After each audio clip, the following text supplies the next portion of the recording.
বুঝলে মিথ্যে কথা কওয়াটা কিন্তু বড় গুণ, এটা কিন্তু সবচেয়ে বড় গুণ মিথ্যে কথা কওয়া। না না, মিথ্যে কথা কওয়া যে গুণ, খালি এই যে চিন্তা করলে নিবে না। মিথ্যে কথা বলা যাইবে কখন জানো?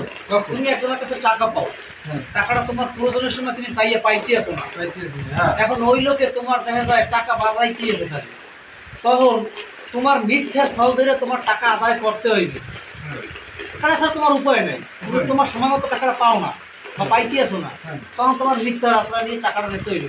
সেই ক্ষেত্রে কোনো পাপ নাই। তাই তাই এই যে মিথ্যে কথাটা তার জন্য আমার কওয়া লাগছে, তাহলে হেডি গুণ তো রইবে না। তাহলে তার সেই টাকাটা না দেওয়ার ক্ষেত্রে আমার মিথ্যে কথা বলে টাকাটা আমার আদায় করা লাগছে, হ্যাঁ, সেই ক্ষেত্রে এই মিথ্যে কথার যে পাপটা, এই পাপটা ভোগ করবে সে, সে ভোগ করে। সে ভোগ করবে, কারণ তারপর আমার মিথ্যে কথা বলতে হয়েছে। আর আমি পাওনা দাও, আর তখন সে যদি আমার দেনা না দিয়ে যাইতে পারে, মরিয়ে যায়, তখন আমার কি হবে, টাকা পয়সা কি হবে?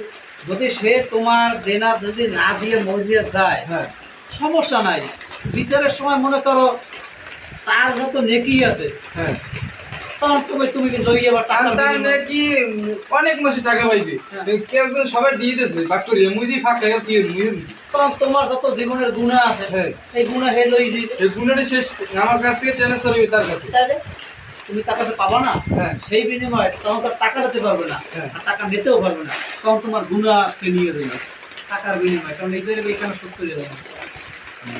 যাক কলজোর একটু পানি এলে আবার শান্তি।